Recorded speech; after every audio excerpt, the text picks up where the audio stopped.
Notre secours est dans le nom du Seigneur qui a fait le ciel et la terre. Alors ça se passe comment ce podcast, la Bible en un an? Les 40 ans des Hébreux dans le désert. Ça se trouve, les 40 ans d'errance du peuple hébreu dans le désert. C'est peut-être en ce moment, vous, votre lecture à travers cette généalogie interminable, mais pensez à Moïse qui essayait de guider son peuple de la même manière que j'essaye de vous trouver des choses intéressantes à dire en commentaire pour réveiller l'attention. Alors, écoutez, dans le désert, il y avait la manne qui tombait du ciel. Mais ce podcast, il s'est pas fait comme ça tout seul, il est pas tombé du ciel, lui. Ah, c'est dommage, mais à votre bon cœur. Les liens sont en bas, ne nous oubliez pas dans vos actions de grâce. Et maintenant, revenons à notre livre des nombres. Et le chapitre que vous allez entendre va vous sembler singulièrement sexiste. Là, quand même, il faut le dire. Hein. Donc, c'est quand même la Bible, la parole de Dieu, donc il faut lui faire crédit.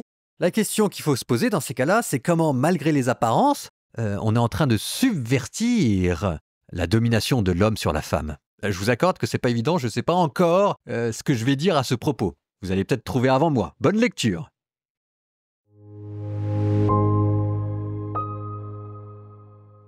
Moïse rapporta aux fils d'Israël tout ce que le Seigneur lui avait ordonné. Puis il parla aux chefs des tribus des fils d'Israël. Il dit « Voici ce que le Seigneur a ordonné. L'homme qui fait un vœu au Seigneur ou prend par serment un engagement qui l'oblige lui-même ne reniera pas sa parole. Il agira en tout selon ce qu'il a dit. Quand une femme, jeune encore et vivant chez son père, fait un vœu au Seigneur et prend un engagement, si son père apprend l'existence de ce vœu et de cet engagement par lequel elle s'oblige elle-même, et que cependant il ne lui dise rien, alors tous ses vœux restent valides, et tout engagement qui l'oblige elle-même reste valide. Mais si son père, le jour même où il apprend cela, fait opposition, alors tous ses vœux et l'engagement qui l'oblige elle-même ne sont plus valides. Le Seigneur lui pardonnera, puisque son père a fait opposition. Si elle appartient à un homme par le mariage et si elle est liée par des vœux qu'elle s'est imposés ou qu'elle a tenu des propos inconsidérés qui l'obligent elle-même, que son mari apprenne cela, si le jour même où il l'apprend il ne lui dit rien, alors ses vœux restent valides et l'engagement qui l'oblige elle-même reste valide. Mais si le jour même où son mari l'apprend, il fait opposition, alors il annule le vœu qu'elle s'est imposé et les propos inconsidérés qui l'obligent elle-même. Le Seigneur pardonnera à la femme. Le vœu d'une veuve ou d'une femme répudiée, tout engagement qui l'oblige elle-même reste valide pour elle. Si c'est dans la maison de son mari qu'une femme fait un vœu ou prend par serment un engagement qui l'oblige elle-même, et que son mari apprenne cela, ne lui dise rien et ne fasse pas opposition, tous ses vœux restent valides et tout engagement qui l'oblige elle-même reste valide. Mais si son mari les annule le jour même où il l'apprend, rien de ce qui a passé ses lèvres en ce qui concerne ses vœux et ce qui l'oblige elle-même ne sera valide. Son mari les a annulés. Et le Seigneur pardonnera à la femme. Tout vœu et tout engagement par serment à faire pénitence sera validé par le mari ou annulé par lui. Si d'un jour à l'autre son mari ne lui a rien dit, il rend valide tous ses vœux et tous les engagements qu'elle s'est imposés. Il les rend valides puisqu'il ne lui a rien dit le jour même où il l'a appris. Mais s'il tarde à les annuler après l'avoir appris, c'est lui qui portera le poids de sa faute à elle. Voilà donc les décrets que le Seigneur a prescrits à Moïse concernant les relations entre un mari et sa femme, entre un père et sa fille, quand jeune encore elle vit chez son père.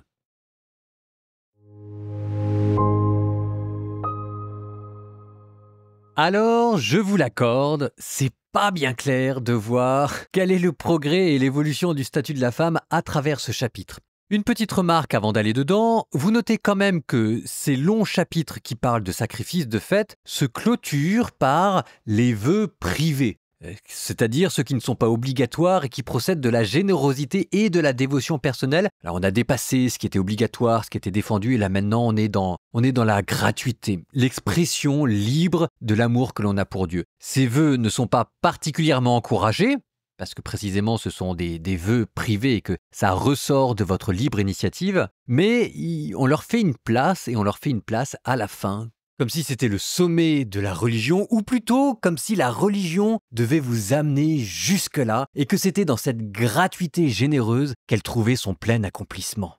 Il y a là une leçon pour nous, notre vie spirituelle. Alors maintenant, venons-en aux femmes. Pourquoi consacrer un chapitre entier aux vœux privés des femmes? Alors avant d'aller tout de suite dans les questions du patriarcat ou autre chose, quand même, ça vaut le coup d'être noté qu'en ce moment, on parle beaucoup des femmes dans cette fin du livre des Nombres. On en a déjà parlé avec les filles madianites qui se mariaient aux Hébreux. On en a parlé ensuite avec les filles de Sélophade et on en reparlera encore après, ces fameuses filles de Sélophade. Donc je note que la fin du livre des Nombres parle beaucoup des femmes et qu'il y a là un point d'attention particulier de la part de Dieu. Bon alors maintenant, une fois que j'ai dit ça, écoutez, je sais pas. Alors oui, j'ai bien une ou deux petites idées, mais j'avoue que ce que je vais vous dire là maintenant ne me paraît pas grand-chose dans la question du statut de l'homme et de la femme. Parce que quand même, là c'est quand même le patriarcat qui est reconnu. Il y a un moment donné, il faut le dire. On peut dire que la Bible n'enfonce pas le clou en rajoutant ligne après ligne des choses sur le patriarcat et la domination de l'homme envers la femme, mais on peut pas dire non plus que ce chapitre-là allège le poids de la femme. Derrière ce chapitre, c'est le statut juridique de la femme qui est une mineure, une éternelle mineure, et qui est soit sous la dépendance de son mari, soit sous la dépendance de son père. Alors, une ou deux petites choses qui méritent d'être dites quand même, c'est que le droit du mari ou du père tend à être un petit peu restreint. C'est-à-dire qu'il peut dire qu'il n'est pas d'accord, mais il y a un temps, il y a un moment pour le dire, et puis après, une fois que le temps est passé, le temps est passé. Ce n'est pas le cas dans toutes les religions et dans toutes les cultures. Donc là, il y a un petit plus, maigre, je vous l'accorde, mais quand même à noter. Ensuite, le fait que la dévotion féminine est reconnue. Et que non seulement elle est reconnue, mais on lui donne une place de choix. Alors maintenant, c'est vrai que le fond de l'affaire reste identique. L'autorité d'un homme sur une femme est reconnue. Et que ça, même si vous regardez bien, il y aura des femmes fortes dans la Bible, et il y en aura même beaucoup. Il y aura beaucoup d'attention au bien-être et au respect des femmes dans la Bible, et il y en aura beaucoup. Mais ce principe fondamental de l'autorité de l'homme sur la femme ne sera pas remis en cause, et il ne sera pas remis en cause non plus dans le Nouveau Testament. Alors Jésus n'en parle pas. Jésus a toujours le goût, le chic, sur toutes ces questions-là très complexes, en fait, de ne pas en parler. Ce qui laisse à chacun le droit de rêver à ce qu'aurait dit Jésus, et qu'en attendant, les femmes l'accompagnaient, le servaient, qui montrait bien que les femmes avaient compris qu'elles avaient en Jésus quelqu'un qui les défendait. Mais si jamais vous regardez chez Saint Paul ne va pas abolir ce principe de l'autorité de l'homme sur la femme. Mais c'est là que c'est génial, Saint Paul. Il va le subvertir. Il va pas enlever l'autorité de l'homme sur la femme, mais il va placer l'homme sous une autre autorité. La manière dont la Bible va détruire le patriarcat de l'intérieur, cela ne va pas être en libérant la femme de la tutelle masculine, ça va être en mettant l'homme sous tutelle. C'est le fameux chapitre Éphésiens 5, où saint Paul dit « Femmes, soyez soumises à vos maris ». Et donc là, vous avez bien la reconnaissance de ce principe patriarcal, mais auparavant, Paul avait eu bien soin de rappeler que 1. C'était tout le monde qui devait être soumis à tout le monde. Donc en fait, on n'enlève pas la soumission parce que pour saint Paul, pour les chrétiens, c'est une vertu, la vertu d'obéissance. Ça, on va pas l'enlever parce que l'obéissance, c'est aussi l'expression de l'amour, la docilité amoureuse. 2. Que si la femme devait être soumise au mari, le mari en revanche devait donner sa vie pour la femme, il devait la donner tout le temps, toujours, partout, pas seulement dans le travail, pas seulement, mais dans la tendresse aussi et le respect.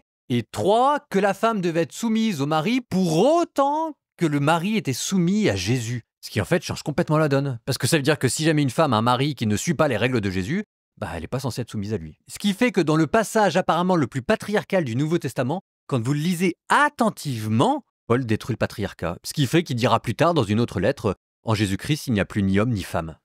Psaume 31. Heureux l'homme dont la faute est enlevée et le péché remis. Heureux l'homme dont le Seigneur ne retient pas l'offense, dont l'esprit est sans fraude. Je me taisais et mes forces s'épuisaient à gémir tout le jour. Ta main, le jour et la nuit, pesaient sur moi. Ma vigueur se desséchait comme l'herbe en été. Je t'ai fait connaître ma faute. Je n'ai pas caché mes torts. J'ai dit, je rendrai grâce au Seigneur en confessant mon péché, et toi, tu as enlevé l'offense de ma faute. Ainsi, chacun des tiens te priera aux heures décisives, même les eaux qui débordent ne peuvent l'atteindre. Tu es un refuge pour moi, mon abri dans la détresse. De chants de délivrance tu m'as entouré.